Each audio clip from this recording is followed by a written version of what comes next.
ನಮಸ್ಕಾರ ಕದಂಬ ನ್ಯೂಸ್ಗೆ ಸ್ವಾಗತ. ನಾನು ಸೋನಿಕಾ ಸುದೇಶ್. ಸುದ್ದಿಯ ವಿವರಗಳು. ಇಂದು ಬೀದರ್ ನಗರದಲ್ಲಿ ಭೂ ಕಬಳಿಕೆ ವಿರೋಧಿ ಜನಜಾಗೃತಿ ಹೋರಾಟ ವೇದಿಕೆ ಪಾದಯಾತ್ರೆ ಮೂಲಕ ಜಿಲ್ಲಾಧಿಕಾರಿ ಕಚೇರಿ ತಲುಪಿ ಪತ್ರ ಕೊಡಲಾಯಿತು. ಈ ಸಂದರ್ಭದಲ್ಲಿ ಶಾಸಕ ಯತ್ನಾಳ್ ಮಾತನಾಡಿ, ನಮ್ಮ ತಂಡ ಕರ್ನಾಟಕದ ಈಶಾನ್ಯ ಮೂಲಕ ನರಸಿಂಹದೇವರ ಆಶೀರ್ವಾದ ಮೂಲಕ ಬಂದಿದ್ದೇವೆ. ನೆಹರು ಅವರ ಕರಾಳ ಕಾನೂನು ಎಲ್ಲರಿಗೂ ಸಮಸ್ಯೆ ತಂದಿದೆ. ಜಗದಾಂಬಿಕಾ ಪಾಲ್ ಅವರು ಈಗಾಗಲೇ ವಕ್ಫ್ ಬಗ್ಗೆ ಹೇಳಿದ್ದಾರೆ. ಅದಕ್ಕಾಗಿ ನಮ್ಮ ಪಾರ್ಲಿಮೆಂಟ್ನಲ್ಲಿ 42ರ ತಿದ್ದುಪಡಿ ಆಗಬೇಕಿದೆ. ಹಿಂದೆ ಕಂದಾಯ ಅಧಿಕಾರಿ ತಿದ್ದುಪಡಿ ಮಾಡುವಂತೆ ಹೇಳುವಾಗ 9,14 ಎಕರೆ ಇದ್ದ ವಕ್ಫ್ ಆಸ್ತಿ ಅಮೆಂಡ್ಮೆಂಟ್ ಮಾಡುವ ಚರ್ಚೆಯಾದ ಬಳಿಕ 32 ಲಕ್ಷ ಎಕರೆ ಆಗಿದೆ. ಜಿಲ್ಲಾಧಿಕಾರಿಗೆ ಮನವಿ ಕೊಟ್ರೆ ಒಂದು ದಿನ ಧರಣಿ ಕೂತ್ರೆ ಮುಗಿಯಲ್ಲ. ಬಾಧಿತ ಜನರಿಗೆ ಜಾಗೃತಿ ಮಾಡಬೇಕಿದೆ. ನಮ್ಮೆಲ್ಲ ಟೀಮ್ನ ಮುಖಂಡರಿದ್ದಾರೆ. ನಾವೆಲ್ಲ ನಿರ್ಣಯ ಮಾಡಿದ್ದೇವೆ. ಬಾಧಿತರಿರೋ ಪ್ರತಿ ಹಳ್ಳಿಗೆ ಹೋಗಬೇಕು ಅಂತ ಜಿಲ್ಲಾಧಿಕಾರಿ ಮೂಲಕ ಮನವಿ ಕೊಡ್ತೀವಿ. ಕಾನೂನು ವ್ಯವಸ್ಥೆ ಮೂಲಕ ಸುಪ್ರೀಂ ಕೋರ್ಟ್ ಮೂಲಕ ಬಗೆಹರಿಯಬೇಕು. ವಕ್ಫ್ ಬಾಧಿತರಿಗೆ ಕಾನೂನು ಸಲಹೆ ನೀಡಲು ನಮ್ಮ ಕಾನೂನು ತಂಡ ಇದೆ. ನಾಳೆ ಕಲಬುರಗಿ, ಬಾಗಲಕೋಟೆ, ರಾಯಚೂರು, ಬೆಳಗಾವಿ ಹೋಗಲಿದೆ. ಮುಂದೆ ದೆಹಲಿಗೆ ತೆರಳಿ ಜಾಯಿಂಟ್ ಪಾರ್ಲಿಮೆಂಟರಿ ಕಮಿಟಿಗೆ ವರದಿ ನೀಡಲಿದ್ದೇವೆ. ನಮ್ಮ ಸಮಕ್ಷಮದಲ್ಲಿ ನಮ್ಮ ಬೇಡಿಕೆ ಟ್ರಿಬ್ಯೂನ್ ರದ್ದಾಗಬೇಕು. ನಮ್ಮ ಹಿಂದೂಗಳ ಭವಿಷ್ಯದ ದೃಷ್ಟಿಯಿಂದ ವಕ್ಫ್ ರದ್ದಾಗಬೇಕು. ಮೋದಿ ಅವರಿಗೆ ಭಾರತದ ಎಲ್ಲ ಜನರ ಪರವಾಗಿ ಅಭಿನಂದನೆ ಸಲ್ಲಿಸ್ತೇನೆ. ಭಾರತದ ಸಂವಿಧಾನದ ಪ್ರಕಾರ ನಿರ್ಣಯ ಮಾಡ್ತೀವಿ. ವಕ್ಫ್ ಅನ್ನೋದು ಯಾವುದೋ ಇಲ್ಲ ಅಂತ ಹೇಳಿದ್ದಾರೆ. ದೇಶ ವಿರೋಧಿ ಶಕ್ತಿಗಳು ಮೋದಿ ಅವರಿಗೆ ಧಮಕಿ ಹಾಕ್ತಿದ್ದಾರೆ. 5 ಲಕ್ಷ ಜನ ಸೇರಿಸ್ತೀವಿ ಅಂತ ಧಮಕಿ ಹಾಕ್ತಿದ್ದಾರೆ. ನಾವು 25 ಲಕ್ಷ ಜನ ಸೇರ್ತೀವಿ. ನಮ್ಮ ರೈತರ ಮೂಲಕ ಶಕ್ತಿ ಪ್ರದರ್ಶನ ಮಾಡ್ತೀವಿ. ಮೋದಿ ಅವರಿಗೆ ಶಕ್ತಿ ತುಂಬಲಿದ್ದೇವೆ. ಡಿಸೆಂಬರ್ 24ರ ಒಳಗೆ ಬೃಹತ್ ಪ್ರತಿಭಟನೆ ಮಾಡಲಿದ್ದೇವೆ. ಸಿಎಂ ಸಿದ್ದರಾಮಯ್ಯ ಎಲ್ಲ ನೋಟಿಸ್ ವಾಪಸ್ ಪಡಿತೀವಿ ಅಂದ್ರು. ಆದ್ರೆ ಬಸವಪುರ ದೇವಸ್ಥಾನಕ್ಕೆ ನೋಟಿಸ್ ನೀಡಿದ್ದಾರೆ.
ಕರ್ನಾಟಕದ ಅತ್ಯಂತ ವಾಸ್ತು ಪ್ರಕಾರ ಒಂದು ಈಶಾನ್ಯ ಮೂಲೆಯಿಂದ ನಮ್ಮ ತಂಡ ಇವತ್ತು ನರಸಿಂಹದೇವರ ಆಶೀರ್ವಾದ ಗೋಮಾತೆಯ ಪೂಜೆಯೊಂದಿಗೆ ನಾವು ವಕಫ್ ಜಾಗೃತಿ ಅಭಿಯಾನವನ್ನು ಮಾಡ್ತಾ ಇದ್ದೀವಿ.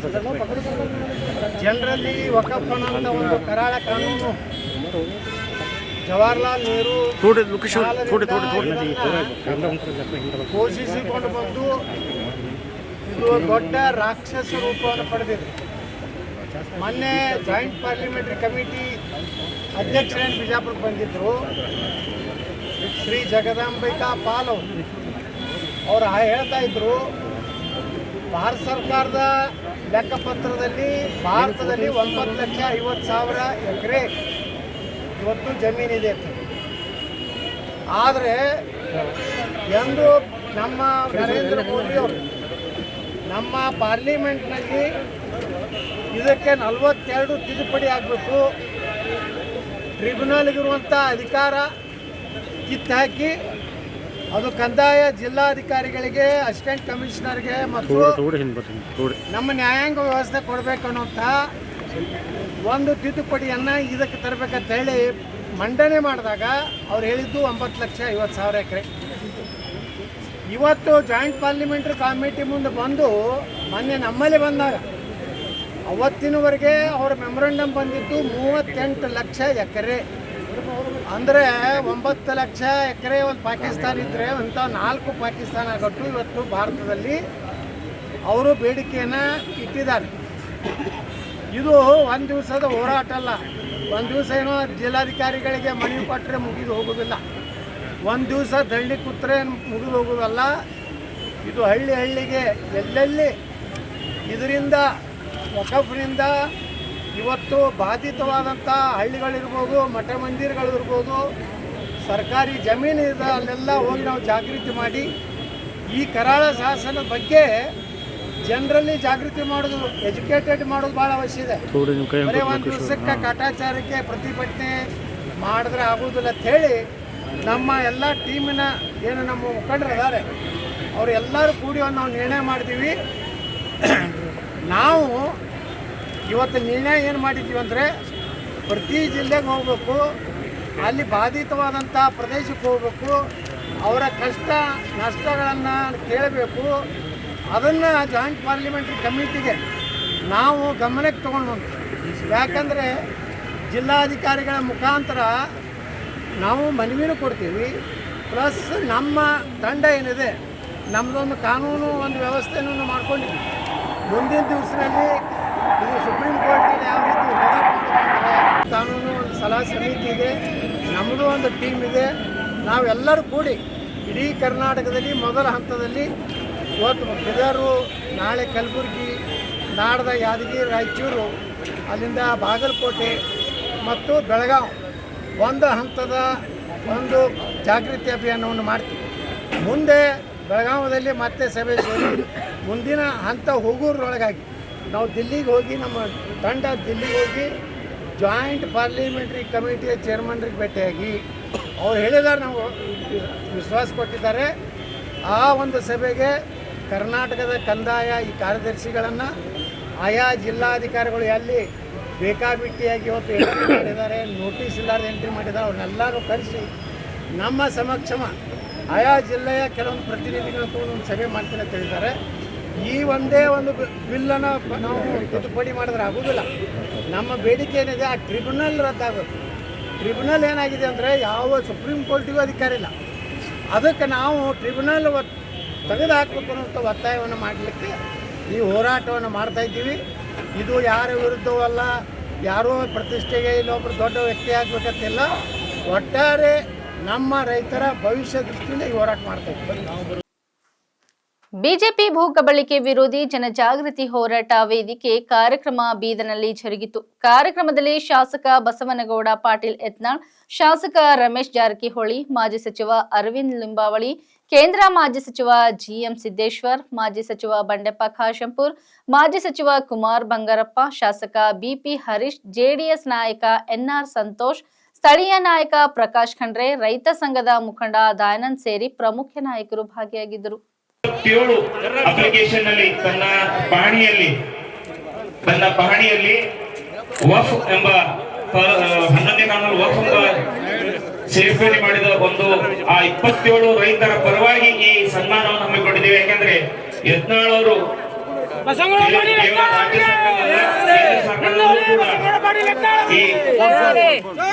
ನಮ್ಮ ಮನೆ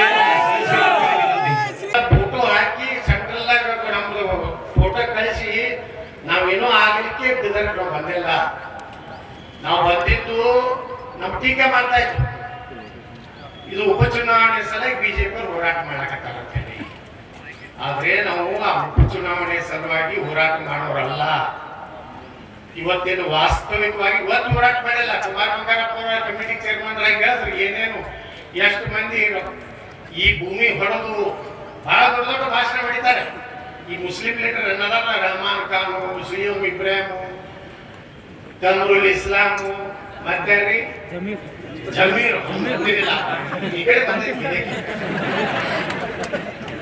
ಅಲ್ಲೇ ಇನ್ನೊಬ್ಬ ಬೆಂಗಳೂರಿನಾಗ ಹರೀಶ್, ಎಲ್ಲರೂ ಇವ್ರಿಗೆ ಎಲ್ಲರೂ ಜಗದ್ಗುರು ಒಬ್ಬರು ಅದಾರ, ಮಲ್ಲಿಕಾರ್ಜುನ್ ಖರ್ಗೆ.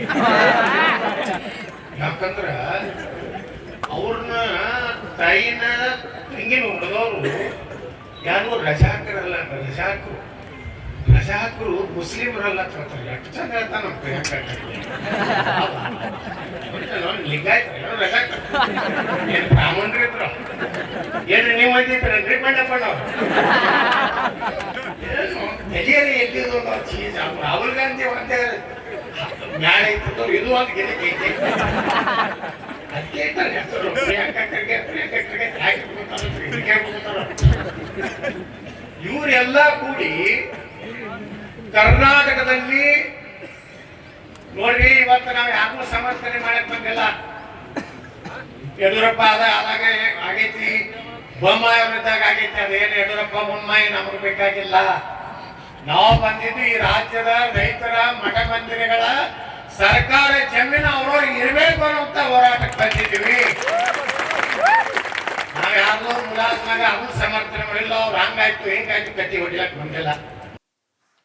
ಬಿಜೆಪಿ ಭೂ ಕಬಳಿಕೆ ವಿರೋಧಿ ಜನಜಾಗೃತಿ ಹೋರಾಟ ವೇದಿಕೆ ಕಾರ್ಯಕ್ರಮದಲ್ಲಿ ಮಾಜಿ ಸಚಿವರ ರಮೇಶ್ ಜಾರಕಿಹೊಳಿ ಮಾತನಾಡಿ, ವಿಜಯಪುರದಲ್ಲಿ ದೀರ್ಘ ಅಧ್ಯಯನ ಮೂಲಕ ಹೋರಾಟ ಮಾಡಿ ರಾಜ್ಯದ ಜನರ ಕಣ್ಣು ತೆರೆಸಿದ್ದಾರೆ.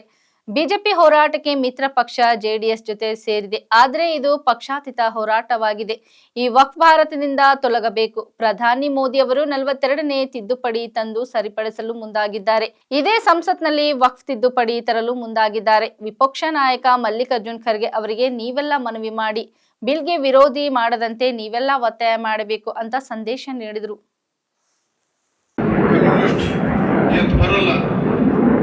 ಇದು ರೈತರ ಮತ್ತು ಭಾರತೀಯರಂತ ಮಾತ್ರ ಬರ್ತದೆ. ಅದಕ್ಕೆ ನಾವೆಲ್ಲರೂ ಎಚ್ಚೆತ್ತು ಈ ಒಂದು ಕರಾಳ ಕಾನೂನು ವಿರುದ್ಧವಾಗಿ ಜನಜಾಗೃತವಾಗಿ ಈ ಒಂದು ಕಾನೂನನ್ನು ಪೂರ್ಣ ನಮ್ಮ ದೇಶ ತೊಲಗಬೇಕು ಅನ್ನುವಂಥ ಉದ್ದೇಶದಿಂದ ನಾವು ಹೋರಾಟ ಪ್ರಾರಂಭ ಮಾಡಿದ್ವಿ.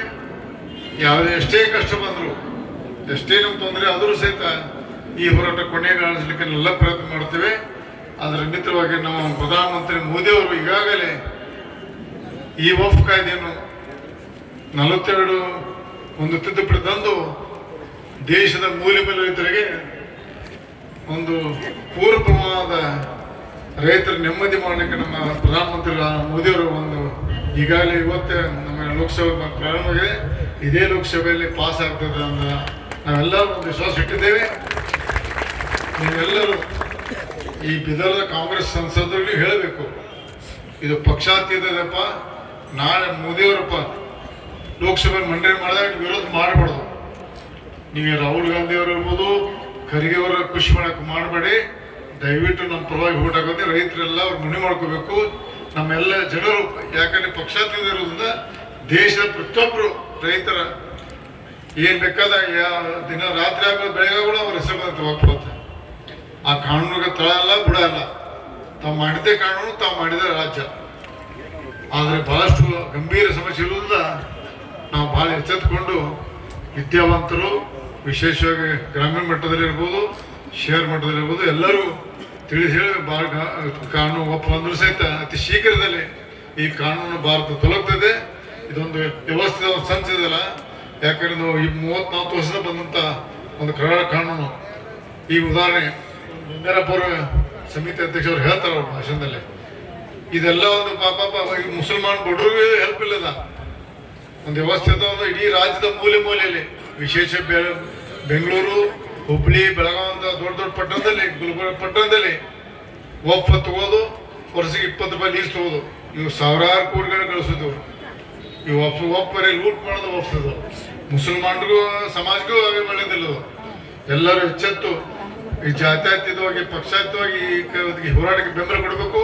ಈ ಬೆಂಬಲದಿಂದ ನಮ್ದು ಒಳ್ಳೆಯದ ಆ ರೈತರಿಗಾಗಲಿ.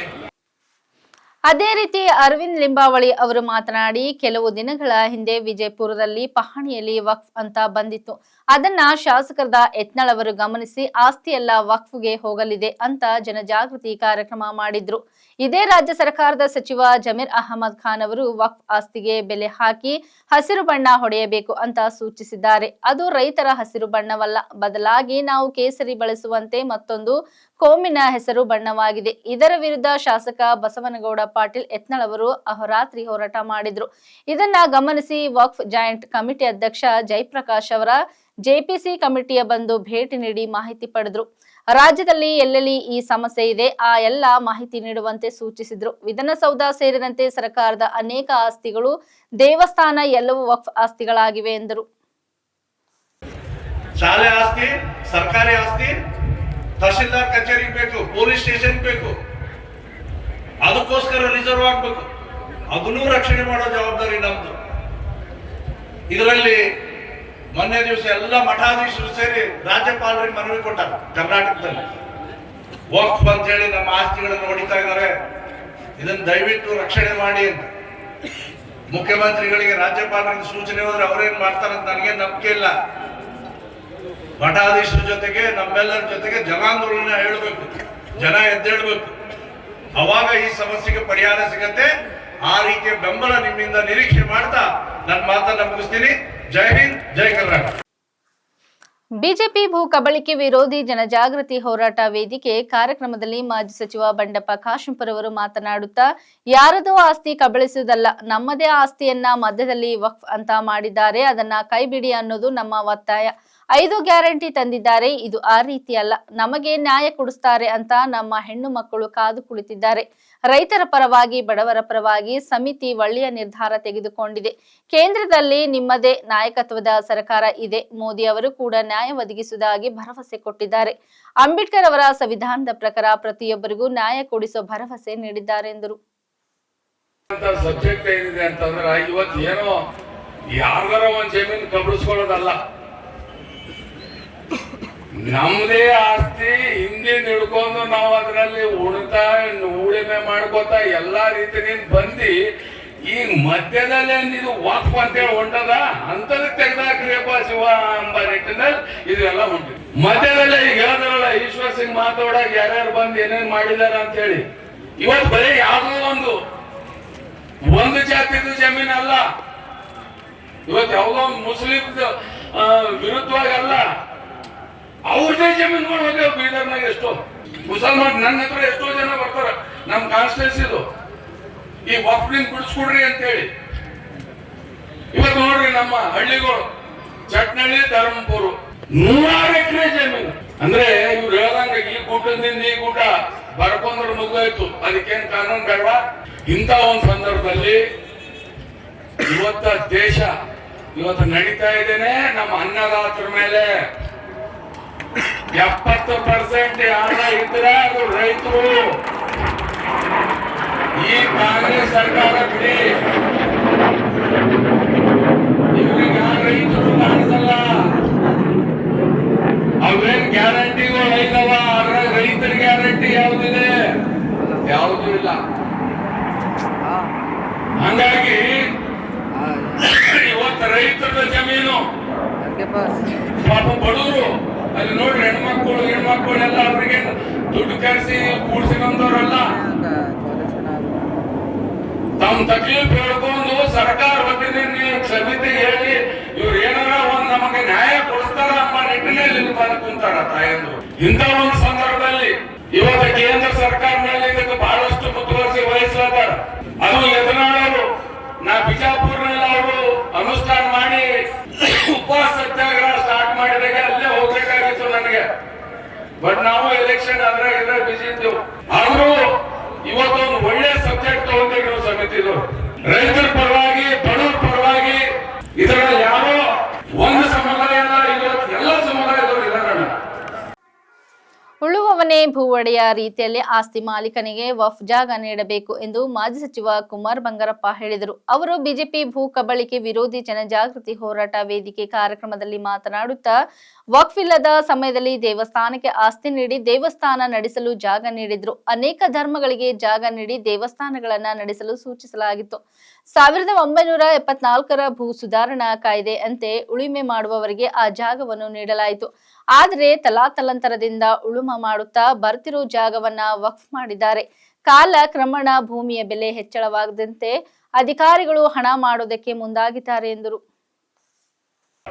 ಶ್ರೀಯುತ ಅರವಿಂದ್ ನಿಂಬಾಳಿಯವರು ಕೆಲವು ಪ್ರಸ್ತಾವನೆ, ಇದು ಬಹಳ ನಮ್ಮ ದೇವಸ್ಥಾನಗಳು, ನಮ್ಮ ಅನೇಕ ವ್ಯವಸ್ಥೆಗಳು ಬರೋದಕ್ಕಿಂತ ಮುಂಚೆಯಿಂದ ಶುರುವಾಗಿತ್ತು. ಅದೇ ಒಂದು ದೇವಸ್ಥಾನಕ್ಕೆ ಆಗಿನ ಕಾಲದಲ್ಲಿ ಆದಾಯ ಇಲ್ಲದೆ ಇರತಕ್ಕಂಥ ಸಂದರ್ಭದಲ್ಲಿ ಈ ಜಮೀನುಗಳನ್ನ ಇಟ್ಕೊಂಡು ಈ ದೇವಸ್ಥಾನ ನಡೆಸಪ್ಪ ಅಂತ ಹೇಳಿ ಕೊಟ್ಟಿರ್ತಕ್ಕಂಥ ಆಗಿನ ಕಾಲದಲ್ಲಿ ದೇವಸ್ಥಾನ ಸಮಿತಿ, ಶಾಲೆ ಸಮಿತಿ, ಇವೆಲ್ಲವೂ ಭೂಮಿಗಳು ಹೇಗೆ ಹೋದವು, ಹೇಗೆ ಇವೆಲ್ಲವೂ ಕೂಡ ಬಂದವು ಅಂತ.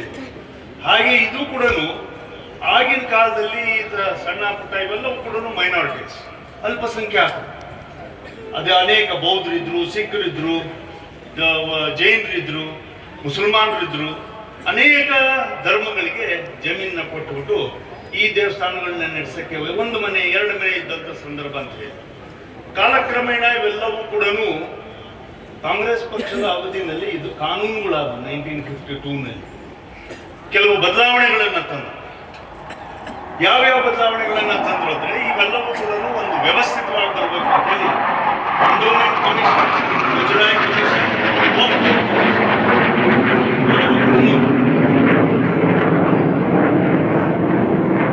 ವಕ್ಫ್ ಬೋರ್ಡ್ ಕಮಿಷನ್ ಒಂದ್ ಕಡೆ ಇಡೋಣ. ಭೂಸುಧಾರಣಾ ಕಾನೂನು ನಿಮ್ಮೆಲ್ಲರಿಗೂ ಚೆನ್ನಾಗಿ ಗೊತ್ತಿದೆ. ಅಂದ್ರೆ ಉಳುವವನೇ ಫಲಗುಳೆಯ ಅಂತಕ್ಕಂಥ ಮಾತು. ಆ ಕಾನೂನುಗಳು ಬಂದಾಗ ಶಾಲೆಯ ಜಮೀನುಗಳು, ದೇವಸ್ಥಾನಗಳ ಜಮೀನುಗಳು ಎಲ್ಲವೂ ಕೂಡ ಯಾರ್ಯಾರು ಬಡವ ಮನೆ ಕಟ್ಟಿದ್ನೋ, ಉಳುಮೆ ಮಾಡ್ತಾ ಇದ್ನೋ ಆ ಜಮೀನುಗಳನ್ನೆಲ್ಲವೂ ಕೂಡ ಅಲ್ಲೇ ರೈತರಿಗೆ ಕೊಡಬೇಕು ಅಂತಕ್ಕಂಥ ತೀರ್ಮಾನ ಆಯ್ತು. ತದನಂತರ ಬಂದ ಸರ್ಕಾರಗಳು ಎಲ್ಲೆಲ್ಲಿ ಸರ್ಕಾರದ ಜಮೀನುಗಳಿದ್ವೋ ಅವನ್ನೆಲ್ಲವನ್ನೂ ಆಶ್ರಯ ಬಡಾವಣೆ, ಅನೇಕ ಮನೆಗಳ ಬಡಾವಣೆ, ಶಾಲೆಗಳು, ಕಟ್ಟಡಗಳು, ಕಾಲೇಜುಗಳು, ಹಾಸ್ಟೆಲ್ಗಳು ಈ ತರ ಎಲ್ಲ ಕಟ್ಕೊಂಬಂದ್ರು ಬಡವರಿಗೆ. ಆದ್ರೆ ವಕ್ಫ್ ಆಸ್ತಿನಲ್ಲಿ ಏನಾಯ್ತು ಅಂದ್ರೆ ದಂಧೆ ಆಯ್ತು. ಬಡವರಿಗೆ ಇದರಲ್ಲಿ ಎಲ್ಲಾ ಸಮುದಾಯದವರು ಕೂಡ ಕಾಲಕ್ರಮೇಣ ಮಾಡ್ತಾ ಇದ್ರು. ಆದ್ರೆ ಬಂದಿದ್ದೇನು ಅಂದ್ರೆ ಈ ಗುಡ್ಡದಿಂದ ಈ ಗುಡ್ಡದವ್ರಿಗೂ ಅಂದ್ಬಿಟ್ರು. ಆ ಗುಡ್ಡದಿಂದ ಗುಡ್ಡಕ್ಕೆ ಎಲ್ಲವೂ ಕೂಡ ವಕ್ಫ್ ಆಸ್ತಿ ಅಂತ ಹೇಳ್ಬಿಟ್ಟು ಮಾಡ್ಕೊಂಡ್ಬಿಟ್ರು. ಸರ್ವೆ ನಂಬರ್ನು ಕೂಡ ಹಂಗಂಗೆ ಇಟ್ಕೊಂಡ್ಬಿಟ್ರು. ಅಲ್ಲಿ ತಲತಲಾಂತರದಿಂದ ರೈತರು ಉಳುಮೆ ಮಾಡ್ಕೊಂಡ್ ಬಂದಿರ್ತಕ್ಕಂಥವನು 50-60 ವರ್ಷ ಆಗ್ಬೋದು, ಅಥವಾ ನಮ್ಮ ಸ್ವಾತಂತ್ರ್ಯದಿಂದ ಹಿಂದೆಯಿಂದ ಬಂದಿರತಕ್ಕಂಥ ಜಮೀನುಗಳಿಗೂ ಅವೆಲ್ಲವೂ ಕೂಡ ಹಂಗೆ ಅವ್ರವ್ರಲ್ಲೇ ಉಳುಮೆ ಮಾಡ್ಕೊಂತ ಬಂದ್ರು. ಇವೆಲ್ಲವೂ ಕೂಡ ಯಾರೋ 2-3 ಮನೆ ಎಲ್ಲೋ ಒಂದು ಸಣ್ಣದೊಂದು ಮದ್ರಾಸ ಇವೆಲ್ಲಿ ಇಟ್ಕೊಂಡವ್ರಿಗೆ ನಾವ್ ಯಾಕೆ ತೊಂದರೆ ಕೊಡಕ್ ಹೋಗ್ಬೇಕು, ನಮ್ಮ ದಾಖಲಾತಿಗಳು ತಮ್ಮೆಲ್ಲವೂ ಕೂಡ ಮುಂದೆ ಸರ್ಕಾರ ಮಾಡ್ಬಿಡ್ತಂತೆ. ಆದ್ರೆ ಕಾಲಕ್ರಮೇಣ ಇವೆಲ್ಲವೂ ಜನಸಂಖ್ಯೆ ಸ್ಫೋಟ ಆದ್ಮೇಲೆ ಇವೆಲ್ಲವೂ ಕೂಡ ಬೆಲೆಗಳು ಜಾಸ್ತಿ ಆಗ್ತಾ ಬಂದು, ಬೆಲೆಗಳು ಜಾಸ್ತಿ ಆದ ತಕ್ಷಣ ಏನ್ ಮಾಡಿದ್ರು, ಇವರೆಲ್ಲರೂ ಅಧಿಕಾರಿಗಳಿಗೆ ಮೊದಲು ಕಂಡು ಬಿತ್ತು ವಕ್ಫ್ ಆಸ್ತಿನ ದುರುಪಯೋಗ ಮಾಡ್ಕೊಳ್ಳೋದು ಹೇಗೆ. ವಕ್ಫ್ ಆಸ್ತಿನ ದುರುಪಯೋಗ ಮಾಡ್ಕೊಳ್ಳೋದು ಇವತ್ತು ಪರಮೇಶ್ವರ್ ಮಾತನಾಡಿದ್ದಾರೆ. ಇಲ್ಲ, ಕುಮಾರ್ ಬಂಗಾರಪ್ಪನವ್ರ ಸಂದರ್ಭದಲ್ಲಿ ಬಿಜೆಪಿಯ ಸರ್ಕಾರದ ಅವಧಿಯಲ್ಲಿ ಬಹಳಷ್ಟು ನೋಟಿಸ್ಗಳನ್ನ ಕೊಟ್ಟಿದ್ದಾರೆ ಅಂತ ಹೇಳಿ. ಇದು ಸತ್ಯನೇ. ಯಾರಿಗೆ ಕೊಟ್ಟಿದ್ದಾರೆ ಅನ್ನೋದನ್ನ ಪರಮೇಶ್ವರ್ ನೋಡ್ಬೇಕು. ಕೊಟ್ಟಿರೋ ಆಸ್ತಿಗಳು ಯಾರ್ಯಾರಿಗೆ ಅಂದ್ರೆ ರೆಹಮಾನ್ ಖಾನ್ ಅವರು, ಜಾಫರ್ ಶರೀಫ್ ಅವರು, ರೋಷನ್ ಬೇಗ್ ಅವರು, CM ಇಬ್ರಾಹಿಂ ಅವರು, ಇಂಥವ್ರುಗಳು ಎಲ್ಲರಿಗೂ ಕೂಡ ಆಸ್ತಿಗಳು ಇವತ್ತು ಅವ್ರದ್ದು ಕನ್ವರ್ಷನ್. ಎನ್ಎ ಹ್ಯಾರಿಸ್ ಅವರು, ಇವರ ಆಸ್ತಿಗೆ ನಾವು ನೋಟಿಸ್ ಕೊಟ್ಟಿದ್ದು. ಯಾವ ಅಂಗಡಿನ 20 ರೂಪಾಯಿನಲ್ಲಿ ಒಬ್ಬ ಹೆಸರಿಗೆ ಲೀಸ್ ಮಾಡ್ಕೊಂಡು, ಯಾವಾಗ 1952 ಆಕ್ಟ್ ಮೇಲೆ 20 ರೂಪಾಯಿ ಕೊಟ್ಟು ಈಗ 30,000 ರೂಪಾಯಿ ವಸೂಲಿ ಮಾಡ್ತಾ ಇದ್ದೀರಲ್ಲ, ಆ 30,000 ರೂಪಾಯಿನಲ್ಲಿ 20 ರೂಪಾಯಿ ಮಾತ್ರ ಸರ್ಕಾರಕ್ಕೆ ಹೋಗ್ತಾ ಇದೆ. ಉಳಿದಿರ್ತಕ್ಕಂಥದ್ದು ಯಾರಿಗೆ ಹೋಗುತ್ತೆ ಅನ್ನೋದಕ್ಕೆ ನೋಟಿಸ್ ಕೊಟ್ಟಿದ್ದೆ. ಇಲ್ಲಿವರೆಗೆ ಸುದ್ದಿ ಕೊಟ್ಟಿದ್ದು ನಾನು ಸೋನಿಕಾ ಸುದೇಶ್. ಮುಂದಿನ ಸುದ್ದಿಯೊಂದಿಗೆ ಮತ್ತೆ ಭೇಟಿಯಾಗೋಣ. ವಂದನೆಗಳು.